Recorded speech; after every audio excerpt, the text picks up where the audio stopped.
바람이 많이 불면서 눈이 내렸는데 눈은 쌓이지 않고 금방 녹았지만은 눈이 왔었다 그래요.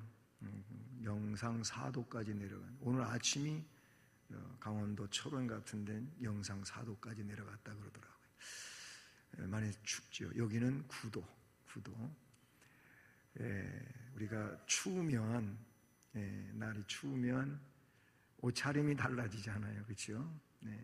좀 가볍게 입었던 옷들이, 짧았던 옷들이 긴 옷으로 바뀌어지고 두툼한 옷으로 바뀌어지고 하나도 아니고 2개를 입고 3개를 입고 이렇게 지혜롭습니다. 추우니까 어쩔 수가 없죠.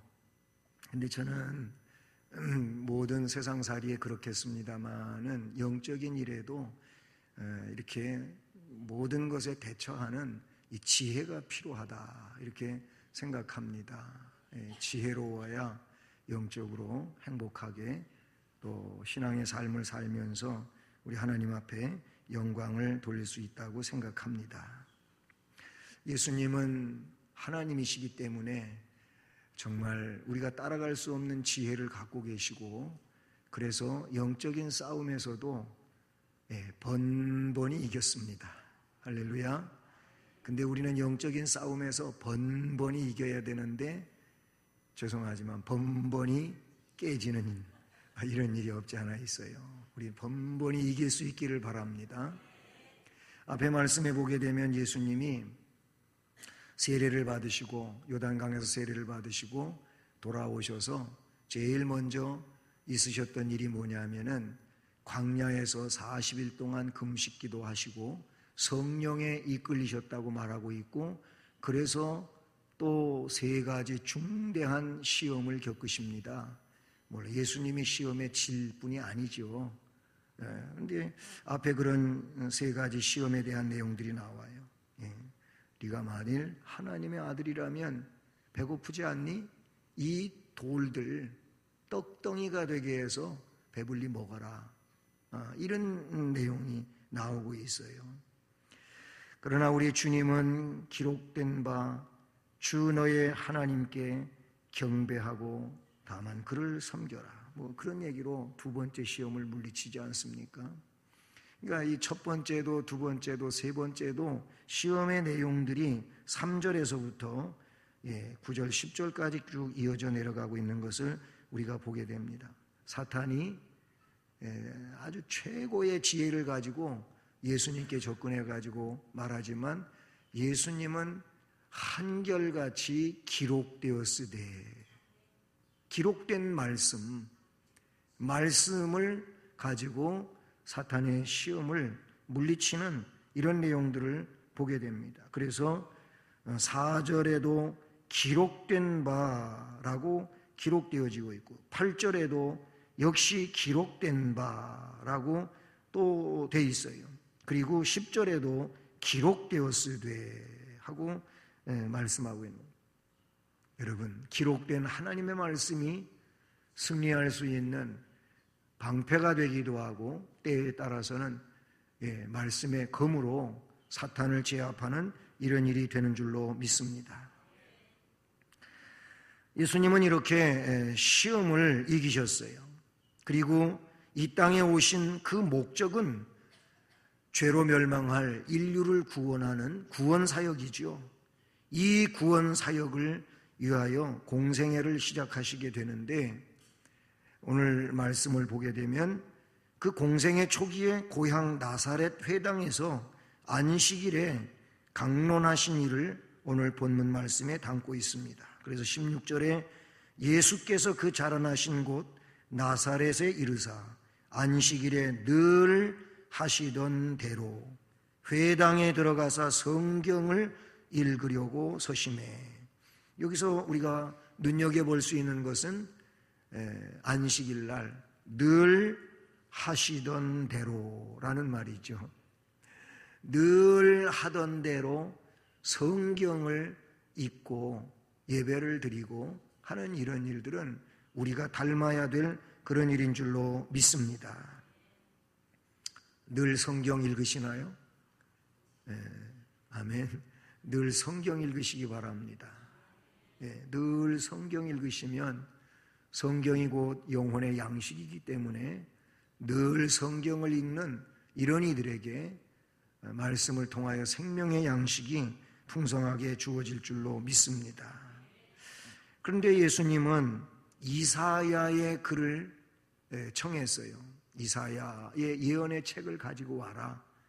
이 두루마리, 파피루스든 양피지든 이 말씀, 예언의 말씀, 기록된 말씀들을 그 회당에서 관리하고 있는 자에게 이사야의 글을 가지고 와라 해서 이사야의 글을 읽게 됩니다. 그런데 그 이사야의 글 가운데에도 18절을 보게 되면 이 부분을 읽었어요. 주의 성령이 내게 임하셨으니 이는 가난한 자에게 복음을 전하게 하시려고 하는 이 부분의 말씀인데요. 바로 이것은 이사야 61장의 1절 이하에 기록된 그런 말씀인데요. 이것은 메시아에 관계된 예언의 메시지이죠. 예수님 자신에 관한 이런 말씀이라는 것입니다. 이사야 선지자가 적어도 700여 년 전에 하나님의 성령에 감동되어서 예언한 그런 말씀인데요. 이 부분을 읽으셨어요. 예수님이 이 본문을 택하신 이유가 뭐겠습니까? 말씀을 드린 것처럼 자신이 이사야를 통해서 예언한 메시아다, 내가 메시아다, 내가 바로 이사야 선지자를 통하여 예언하게 하셨던 바로 이 본문의 주인공이 나다, 내가 곧 그다, 이거를 드러내시기 위하여 이 부분을 읽으신 줄로 믿습니다.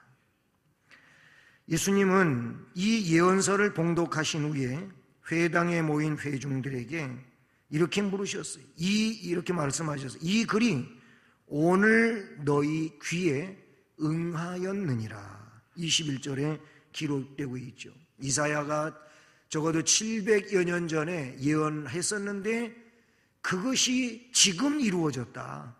너희 귀에 이 말씀이 들려짐으로 내가 이 이사야의 예언을 드러내서 읽음으로 너희의 귀에는, 너희의 지금 현장에서 이 예언의 내용이 성취되어졌다, 이루어졌다, 그 말씀으로 너희 귀에 응하였느니라, 이렇게 말씀하고 있는 줄로 믿습니다. 그런데 사람들은 예수님이 이 은혜로운 말씀을 들으면서 오늘 말씀에 22절에 어떻게 이야기하고 있습니까? 그들이 다 그를 증언하고 그 입으로 나오는 바 은혜로운 말을 어떻게 놀랍게 여겼다는 겁니다. 할렐루야. 오늘 설교 제목이 뭐예요? 사람들을 놀라게 하셔서 예수님이, 깜짝이야, 이런 놀람이 아니고, 놀라는 일도 여러 가지일 수 있는데 그래도 크게 둘로 나누어 보면은 너무 좋은 일로 놀랄 수가 있어요. 이걸 우리는 감동이라 그러죠. 감동. 좋게 하고 놀라는 것은 감동입니다. 그런데 안 좋게 깜짝 놀라는 것은 충격이요. 안 좋게 깜짝 놀라면은 이것이 충격받는 거예요. 그래서 어떤 사람은 그래요. 간 떨어질 뻔했다고 그렇게 말하기도 하고, 그 놀란 표현을 여러 가지 증상들로 그렇게 말하기도 하고 그러는데요. 나는 어떤 사람은 너무 깜짝 놀래가지고 피가 거꾸로 솟는다고 이런 표현을 쓰기도 하는데요. 그게 안 좋게 놀랄 때에는 충격입니다. 이 충격을 받으면 간도 안 좋아지고 위도 안 좋아지고 역시 심장도 안 좋아지고 그래서 맥박이 불균형해지고 등등 여러 가지가 증상이 드러나지 않습니까? 좋은 일로 놀라게 하셨다. 그 예수님이 좋은 일로 놀라게 해서 지금까지 들어보지 못한 말씀을 하신다. 이게 좋게 놀라는 거죠. 그 누구도 할 수 없었던 기적을 주님이 일으키시니까 그걸 보면서 역시 이 예수님 나사렛 예수는 우리 보통 사람이 아니야, 이렇게도 사람들이 이야기하게 된다는 것이죠. 그래, 이 좋은 일로 놀랄 때, 감동을 받을 때 사람들은 엔돌핀이 솟아난다고도 하고 다이돌핀이 생성된다고도 하고, 이런 얘기는 우리가 많이 들어본 얘기고 그러지 않습니까?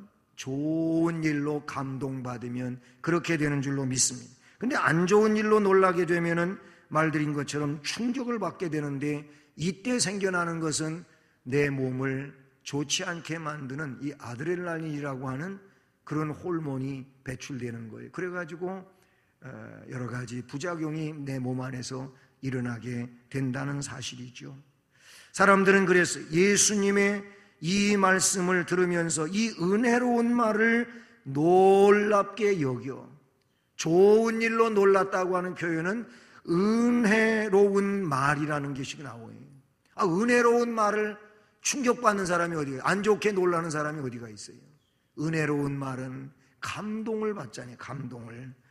사랑하는 여러분, 주의 말씀을 통해서, 주님의 은혜들을 통해서 감동하시는 여러분 되시고 좋게 놀라는 자 되기를 주님의 이름으로 축복합니다.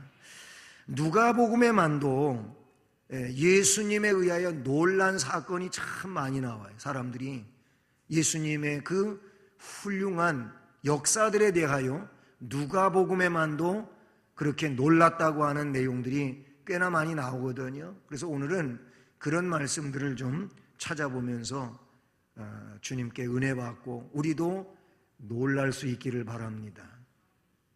놀라는 게 별로 안 좋은가 봐요. 충격받는 일이 아니라니까는요. 우리가 정말 감동받아가지고 은혜로워져서 주님밖에 없다고, 그래서 주님만 더 의지하고 따라갈 수 있는 이런 믿음의 심령들이 되어야 할 줄로 믿습니다. 예수님에게 놀란 일들이 많이 나오는데 그걸 한 3가지로 제가 압축을 해보니까 이렇게 됐습니다. 첫째는 예수님의 말씀에 놀랐어요. 말씀에. 말씀으로 예수님이 사람들을 놀라게 했어요. 자, 이런 내용은 오늘 4장 말씀인데 앞으로 한번 돌아가 볼까요? 2장, 누가복음 2장 47절. 자, 앞에서부터 쭉 이어져 오는 내용인데, 예수님 12살 때 성전 갔어요. 성전. 6월절 절기를 지키기 위해서 부모님하고 인척들하고 성전에 갔는데, 성전에 가가지고 이제 절기를 마치고 집으로 돌아가는 겁니다. 그런데 부모님은 자기 함께 갔던 무리 속에 이 아들 예수도 있는 줄로 알고 그냥 찾아보지도 않고 점검해 보지도 않고 돌아가고 있는 거예요. 하루길을 갔어요. 가다가 보니까 없는 거예요. 아들이 없어. 그래가지고 사흘길을 찾으며 오지 않습니까? 왔는데 오면서 봐도 없었는데 성전에 오니까 거기가 아들이 있는 거예요. 그런데 가만히 보니까 46절은 이래요. 사흘 후에 성전에서 만났는데 그가 선생들 중에 앉으사 그들에게 듣기도 하시며 묻기도 하시니, 47절 다 같이, 듣는 자가 다 그 지혜와 대답을 놀랍게 여기더라. 아멘. 12살 때 있었던 일이 12살 때 예수님이 6월절 말씀드린 것처럼 성전에 가셨어요. 부모님과 함께 절기 지키러 갔다가 예수님은 함께 집으로 돌아가지 않고 성전에 남아 있으면서 여기 말씀에 선생님들하고 함께 그 무리 속에 있으면서 그들에게 말씀을 듣기도 하고 또는 묻기도 하는데, 그 내용을 가만히 들어보니까 이게 보통 지혜로 대답하는 게 아니에요. 너무나도 뛰어난 그런 상황의 내용들인 것이죠. 요즘에는요, 조그만 애들 할 때도 저게 애가 아닌 것 같아요. 그냥 깜짝 놀란다니까. 말하는 게 진짜 깜짝 놀래. 어떻게 저렇게 어른스러운 이야기를 하지? 그래서 애들이 보는 게 많고 듣는 게 많아가지고 그래서 그런다고는 생각하는데요.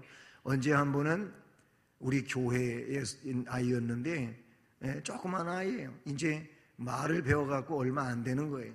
근데 이 아이가 인사를 너무 잘하는 거예요. 인사를 그렇게 잘할 수가 없어요.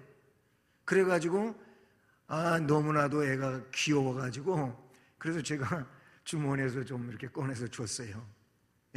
꺼내줬더니 얘가 뭐라 그랬는지 아세요?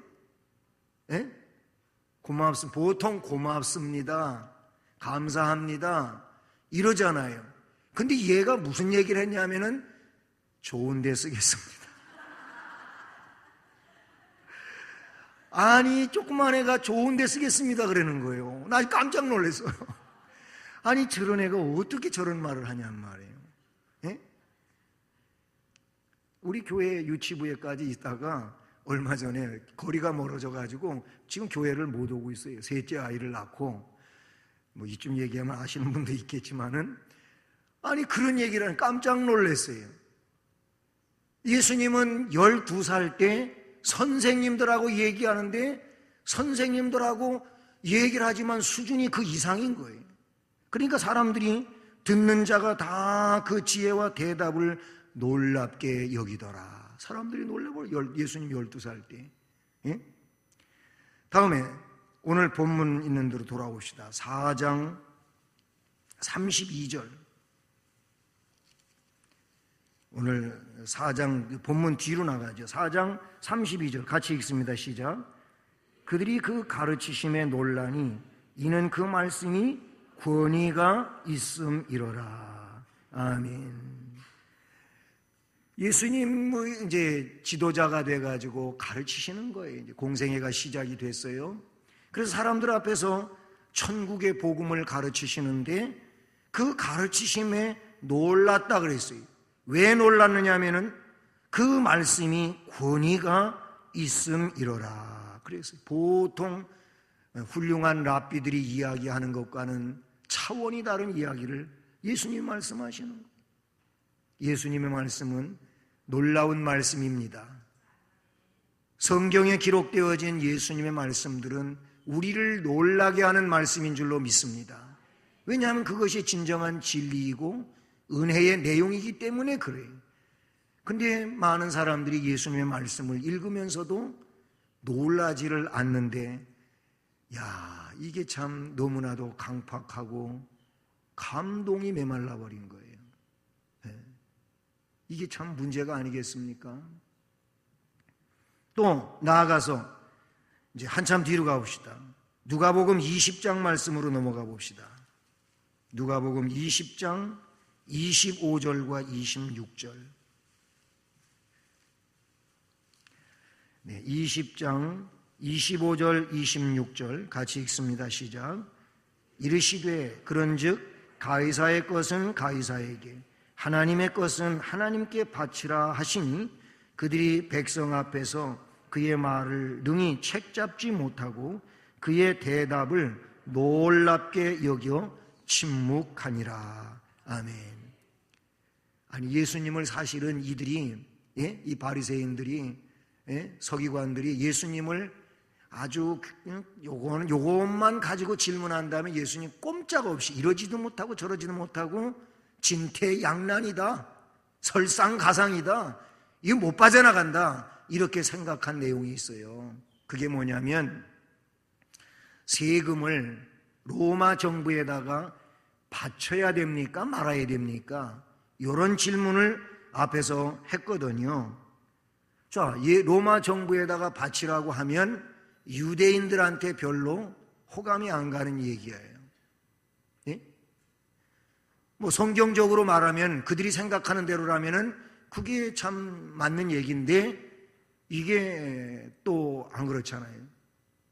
또 세금을 바치지 말라 그러면 로마 정부한테 큰일 나는 거잖아요. 로마 정부한테 이상한 어떤 반란자가 되는 거 아니겠습니까?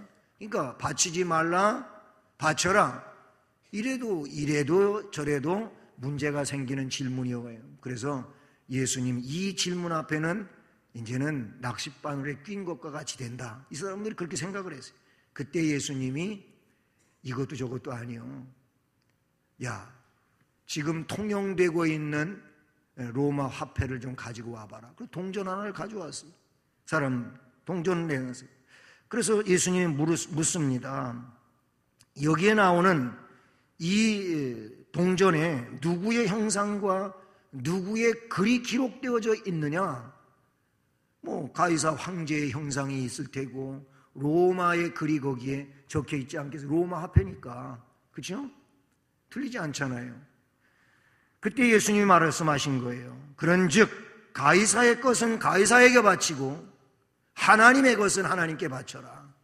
이 말은 사람으로서 정부에 해야 될 일은 그대로 의무가 감당이 되어져야 되고 하나님 백성으로 하나님에게 해야 할 일도 그 의무 감당은 바르게 해야 된다 하는 거죠.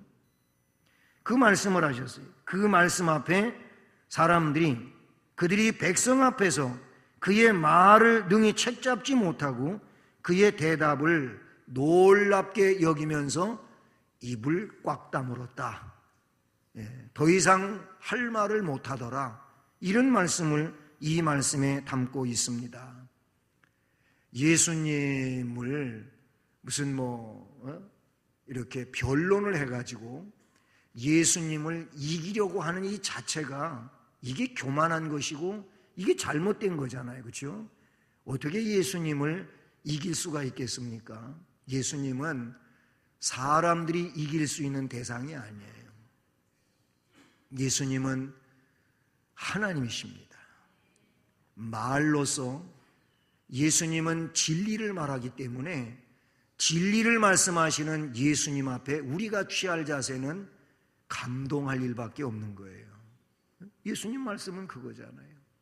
그래서 예수님을 재판하던 빌라도도 그 예수님의 말 앞에 그 행동 앞에 기이히 여기더라 그랬어요.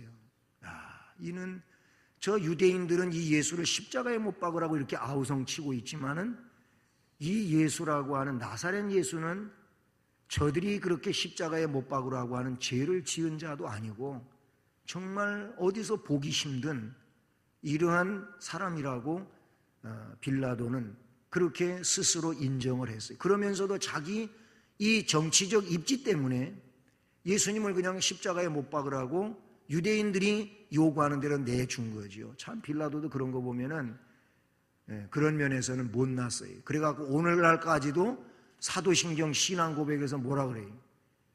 본디오 빌라도에게 고난을 받으사. 얼마나 오명이에요, 오명. 그렇잖아요. 그것은 빌라도가 잘못했다는 얘기가 되기도 하는 거예요. 어떻게 보면 어쨌든 예수님은 그 누구도 그렇게 호락호락하게 무너뜨릴 수 있는 그런 분이 아니에요. 하나님이셔요. 오히려 성경에 기록된 대로 그분을 도전하면 산산이 깨진다. 이 말씀이 맞는 일인 줄로 믿습니다. 그러니까 누가복음에 보면은 예수님이 사람들을 놀라게 했는데 그 첫 번째가 뭐냐? 뭘로 놀라게 했다고요? 말씀으로 놀라게 했어요. 왜냐하면 권위 있는 말씀이기 때문에 그래요. 그러니까 우리가 예수님의 말씀을 접하게 되면 우리도 심령의 감동을 받는 이렇게 좋은 면으로 은혜를 받고 그래서 놀라는 이런 심령이 되는 줄로 믿습니다. 또 한 가지는 어떤 일로 사람들을 놀라게 했느냐 하면은 무엇보다도 기적으로 놀라게 해서 기적으로 놀라게 했어요. 자, 오늘 다시 4장의 말씀으로 돌아와 가지고요. 4장 36절을 한번 보십시오. 4장 36절. 이 내용은 그 중풍병자와 관계된 그런 내용이죠. 4장 36절 같이 읽어볼까요? 시작. 다 놀라 서로 말하여 이르되 이 어떠한 말씀인고 권위와 능력으로 더러운 귀신을 명함에 나아가는도다 하더라. 아멘. 더러운 귀신 들린 사람을 고치실 때 예수님이 그렇잖아요. 우리 보통 사람들이 귀신한테 야, 이 더러운 귀신아 물러가라, 나와라, 뭐 이런다고 해 잘 되는 일이 아니잖아요. 적어도 우리가 그런 일을 한다면 그렇게 하지를 않습니다. 거기에 꼭 단서 조항으로 붙는 것이 있는데 뭔지 아세요? 나사렛 예수의 이름으로 명하노니 더러운 귀신아 떠나갈지어다, 물러갈지어다, 이렇게 하지요. 내가 내 이름으로 명하노니 물러가라, 이거 안 되는 일이잖아요. 그렇게 해보려고 하다가 사도행전에 보니까 스게와의 7 그 아들 중에 귀신, 바울이 그래고 말이야, 사도들이 그러니까 자기도 한번 해보겠다고 하다가 귀신이 덤벼들어가지고 아주 창피를 톡톡히 당한 일이 성경에 나와요. 그게 그렇게 할 일이 아니에요. 나사렛 예수 이름으로 우리가 할 수 있다면 예수님의 이름을 가지고 할 수 있는 일이지 내 힘으로 할 수 있는 일은 아니잖아요. 예수님은 주체이시니까 오늘 이 말씀에도 분명히 직접 말씀하시는 거예요. 귀신에게. 귀신이 예수님만 보면 벌벌 떨고 벌써 알아보잖아요. 성경에 다 나오는 얘기 아닙니까? 그래가지고 군대 귀신 집혔던 그 사람에게서 귀신들이 막 그냥 떼로 있는 거잖아요. 그래가지고 먼저 알아보고 예수여 당신하고 나하고 무슨 상관입니까? 우리를 그냥 멸하지 마시고 저 돼지 떼한테로 들어가게 해달라고. 그래서 글로 가라 그랬더니 돼지들 떼로 그냥 가가지고 돼지가 귀신이 들어가니까 그냥 산빛 탈로 내리막길로 달려가지고 그냥 전부 바닷속으로 뛰어들어가서 다 죽어버렸어요. 사람들이 얼마나 피해가 많이 받았어요. 깜짝 놀라가지고 그랬던 일도 성경에 나오잖아요. 귀신, 우리 주님은 귀신을 아무것도 아닌 존재로 여기며 물리치시는 그런 분이에요. 그래서 다 놀랐어요, 사람들이. 그리고 말합니다. 이 어떠한 말씀인데 권위와 능력으로 저렇게 더러운 귀신을 나가라고 명하니까 나가네? 이야, 참 대단한 일이다.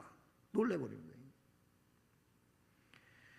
자, 그 다음에 누가복음 5장으로 넘어가 봅시다. 5장 9절 10절 시작. 이는 자기 및 자기와 함께 있는 모든 사람이 고기 잡힌 것으로 말미암아 놀라고 세베대의 아들로서 시몬의 동업자인 야고보와 요한도 놀랐습니다. 예수께서 시몬에게 이르시되 무서워하지 말라, 이제후로는 내가 사람을 취하리라 하시니. 아멘. 그 9절과 10절의 말씀을 보면 놀라고 놀랐습니다 그래요. 시몬 베드로도 놀라고 동업자이던 야고보와 요한도 고기 잡힌 것 때문에 놀랬다 그랬어요. 밤이 맞도록 그물을 던지고 고기를 잡았지만은 고기를 못 잡았잖아요. 못 잡은 이유가 뭐냐면 기적이요, 기적. 우리 주님이 미리 다 알고 그렇게 하신 거잖아요. 베드로는 또 안드레는 그리고 야고보 요한은 갈릴리 바다에서 자란 사람들이에요. 어부로서. 그러니까 고기 잡는 데는 어떻게 보면은 도사요, 도사. 그런데 못 잡은 거예요. 예수님이 그물을 정리하고 있는 그들에게 찾아가셨어요. 찾아가셔서 말씀하십니다. 깊은 데로 가서 그물을 내려서 고기를 잡아라. 아니, 당신 누구요? 우리가 밤이 새도록 깊은 데로 가고 고기가 있겠다고 생각하는 데는 나도 알아서 해봤는데 안 잡혀서 오늘은 고기 못 잡는 날인데 뭔 딴소리야. 지금 해가 떠오르는데 뭔 고기를 잡으라 그래 하고 거기에 이의를 제기하지 아니하고 선생님 말씀에 의지하여 내가 그물을 내려보겠습니다 하고 가서 그물을 내렸더니 2배에 가득 차게 고기를 잡았다는 거예요. 할렐루야. 그래서 놀래버린 거예요. 그래서 기적으로 놀래키셨어요. 야, 진짜 이런 일이 어떻게 일어나냐는 거예요. 응? 그 다음에 5장 26절 같이 읽습니다. 시작. 모든 사람이 놀라 하나님께 영광을 돌리며 심히 두려워하여 이르되 오늘 우리가 놀라운 일을 보았다 하니라. 아멘. 아니, 중풍병자가 중풍병자가 예수님 앞에 이렇게 들것에 메어서 오게 되었는데, 그때 예수님이 그 침상을 중풍병자한테 일어나가지고 그걸 가지고 가라 그랬어요. 일어나서 가는 것도 힘들 텐데, 근데 그거를 본인 보고 이제 일어나가지고 가지고 가라, 그렇게 말씀하고 있어요. 어디에? 앞에 24절을 보면 중풍병자에게 말씀하시되 내가 내게 이르노니 일어나 내 침상을 가지고 집으로 가라, 이렇게 말했어요. 그랬더니 그 사람들이 보는 눈앞에서 일어납니다. 그리고는 그 누웠던 것을 가지고 하나님께 영광을 돌리며 자기 집으로 갑니다. 막 침을 놓고 약을 먹이고, 그래서 뭐 그냥 열흘이 가고 한 달이 가고, 그래서만 일어났다도 이거 참 깜짝 놀랄 감동적인 일이잖아요. 그런데 예수님은 그렇게 하지 않고 그 자리에서 그렇게 하신 거예요. 여러분 같으면 안 놀라겠습니까? 안 놀라요? 그럴 때는 놀래요, 아니면 아멘 그러시든지 하라고. 놀랄 일이 벌어진 거예요. 그래서 사람들이 놀랐다 그랬어요. 하나님께 영광을 돌리며 심히 두려워하여 이르되 오늘 우리가 놀라운 일을 봤다 그랬어요. 놀라운 일을 봤다 그랬어요. 예수님은 앞에도 말씀드렸지만 하나님이시기 때문에 기적으로 이 불치의 병인 이제 중풍병자도 그 자리에서 벌떡 일으켜 세워가지고 그것도 무거운 침상을 들고 집으로 가게 만드는 그런 주님이신 줄로 믿습니다. 8장으로 가봅시다. 8장 25절. 8장 25절 같이 읽습니다. 시작. 제자들에게 이르시되 너희 믿음이 어디 있느냐 하시니 그들이 두려워하고 놀랍게 여겨 서로 말하되 그가 누구이기에 바람과 물을 명하며 순종하는가 하더라. 아멘. 참 이때에도 갈릴리 바다에 풍랑이 일어났는데, 아까도 얘기했지만 베드로도 안드레도 야고보 요한도 전부 다 뱃사람. 그래서 풍랑도 고기잡이 하다가 많이 만나봤잖아요. 갈릴리 바다는요 느닷없이 풍랑이 일어나는 바다입니다. 잔잔하다가도 예고 없이 그냥 풍랑이 일어나가지고, 그래서 갈릴리 바다에서 배 띄워놓고 일하는 사람들에게 어려움이 있는 그런 곳이라고 하지 않습니까? 뭐 지금이야 이 기상 이제 관측을 해가지고 잘 이렇게 알려주고 하지만은 옛날에는 그냥 뭘로 아냐면은 천기를 보면서 아는 것뿐이에요. 그냥 하늘을 보면서 알잖아요. 아니면 비 오는 거는 신경통 있는 분들은 미리 알아.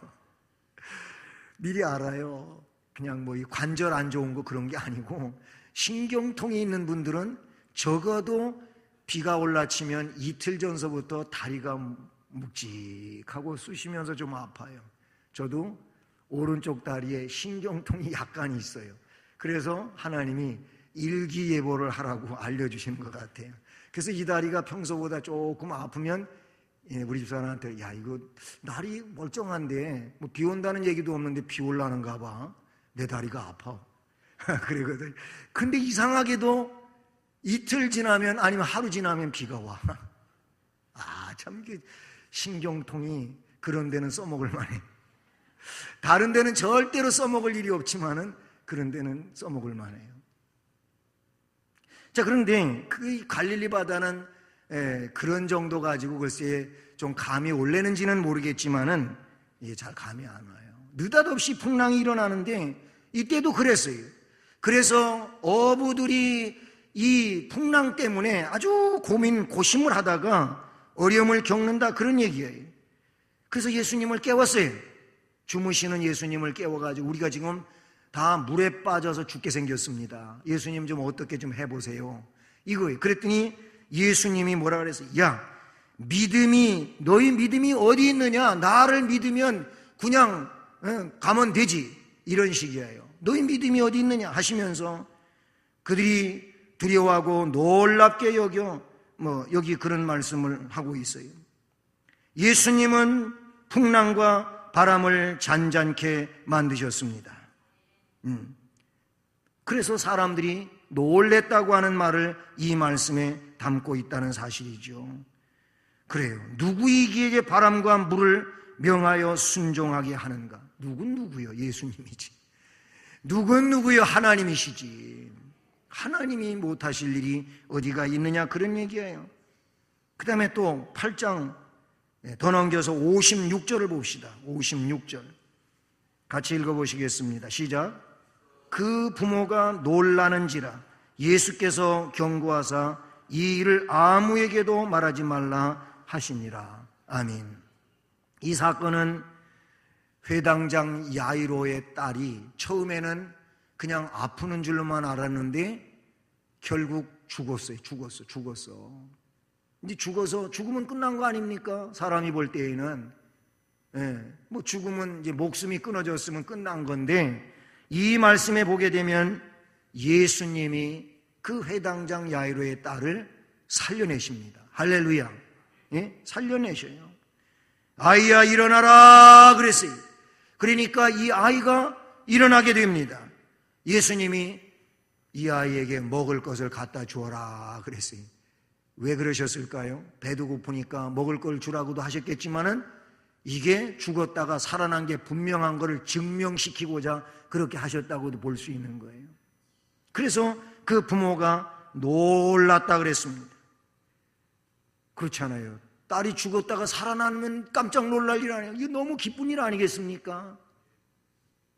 예수님은 기적으로 놀라게 했어요. 한 군데 더 찾아보실까요? 9장 43절. 자, 9장 43절 시작. 사람들이 다 하나님의 위엄에 놀라니라 그랬어요. 그리고 이어지는 말씀 시작. 그들이 다 그 행하시는 모든 일을 놀랍게 여길세 예수께서 제자들에게 이르시되. 아멘. 자, 그 43절 말씀을 보면 역시 사람들이 다 하나님의 위엄에 놀랐다, 이 일을 모든 일을 놀랍게 여겼다, 이런 말씀이 기록되어지고 있어요. 귀신 들린 아이를 낫게 한 일과 관계되어진 거예요. 앞에도 귀신 들린 일을 고친 거에 대해서 이야기했습니다마는 4장 36절의 근거에서요, 우리 예수님은 영적으로 모든 것을 지배하고 계시는 이런 주님이신 줄로 믿습니다. 마지막으로 예수님이 뭘로 놀라게 하셨느냐? 누가복음의 기록으로 보게 되면은 죽었다가 본인이 살아나셨어요. 부활하심으로써 사람들을 놀라게 했어요. 할렐루야. 그냥 예수님 십자가에 못 박혀 돌아가시고, 그래서 아리마대 요셉이 그 시체를 청구해 가지고 가져다가 니고데모하고 함께 장사 지냈으니까 이젠 우린 끝났다, 그래서 막 흩어지고 그랬지 않아요? 보통 그렇잖아요. 죽으면 끝난 거잖아요. 근데 예수님은 이 시대가 표적을 구하지만 내가 보여줄 표적 딱 한 가지가 있는데, 그게 뭐냐면 선지자 요나의 표적이다. 왜? 선지자 요나가 물고기 뱃속에 들어가서 밤낮 사흘 동안 있다가 거기서 나와서 살았어요. 그래서 니느웨에 가서 복음 전하잖아요. 이게 뭐냐면 내가 무덤 속에 사흘 동안 있다가 부활하여 살아난다. 한 그 얘기가 똑같은 거예요. 부활하셨어요. 자, 24장으로 가봅시다. 누가복음 24장 12절 말씀 봅시다. 24장 12절 시작. 베드로는 일어나 무덤에 달려가서 구부려 들여다보니 세마포만 보이는지라 그 된 일을 놀랍게 여기며 집으로 돌아가니라. 아멘. 안식 후 첫날 새벽에요, 여자들이 준비한 향품을 가지고 무덤에 갔어요. 가보니까 걱정하면서 갔거든요. 여인들로서는 그 무덤을 막고 있는 무덤문, 이 돌을 치워야 되는데 그들로서는 돌을 치울 만한 힘이 없잖아요. 그래서 무덤에 가기는 가지만 누가 이 돌을, 무덤문을 막고 있는 그 돌을 치울 것인가? 걱정하며 갔는데 가보니까 무덤이 이미 벌써 오픈되어 있는 거예요. 열려 있는 거예요. 이게 뭔 일이야? 깜짝 놀란 것이죠. 예수님이 부활하셨습니다. 예수님이 그들을 만나시기도 하시고 하십니다. 그래서 베드로에게 와서 알려주게 되고 베드로가 뛰어갔습니다. 요한하고 함께 뛰어갔습니다. 달려가 가지고 구부려 들여다보니까 세마포만 거기에 놓여 있습니다. 그래서 그 된 일을 놀랍게 여기며 집으로 갔다. 22장으로 돌아와 봅시다. 24장 22절 23절 23절 시작. 또한 우리 중에 어떤 여자들이 우리로 놀라게 하였으니 이는 그들이 새벽에 무덤에 갔다가 그의 시체는 보지도 못하고 와서 그가 살아나셨다 하는 천사들의 나타남을 보았다 함이라. 아멘. 자, 이 엠마오로 가는 두 사람이 한 얘기입니다. 예수님이 그들 무리 가운데 함께 동행을 하면서 서로 이야기를 하게 되는데 자신들이 지금 들은 얘기를 가지고 이야기하는 겁니다. 그 중에 어떤 여자들이 우리를 놀라게 했는데 그들이 새벽에 무덤에 갔다가 그 시체는 보지 못하고 예수님이 다시 살아났다고 하는 이 천사들의 나타남의 내용을 보았다 했다는 겁니다. 역시 놀랬다는 겁니다. 24장 37절 시작. 그들이 놀라고 무서워하여 그 보는 것을 영으로 생각하는지라. 아멘. 11 제자가 있을 때 예수님이 거기 나타나시는 거예요. 나타나셔가지고 이들에게 예수님이 너희에게 평강이 있을지어다 하시면서 나타나시니까 그들이 예수님을 보면서 놀라고 무서워하면서 했다는 것을 본문에 기록하고 있습니다. 하나 더 24장 41절 같이 읽습니다. 시작.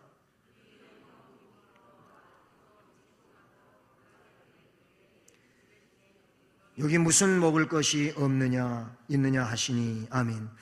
여기도 보면은 예수님을 만나게, 부활하신 예수님을 만나게 되었어요. 근데 아직도 믿지를 못하고 놀랍게 여길 때에 예수님이 먹을 것이 없느냐 물으셨다는 거예요. 부활하신 예수님을 보면서 놀랬다는 이런 이야기들이 기록되어지고 있습니다.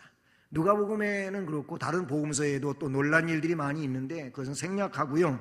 한 군데도 한번 생각해 본다면 사도행전 2장의 말씀을 보게 되면은요, 오순절 마가의 다락방에 성령이 임하게 되고 성령 충만하게 된 베드로 사도를 위시하여 120문도가 성령 충만해 가지고 방언으로 말하기를 시작했다고 사도행전 2장에 기록이 되지요.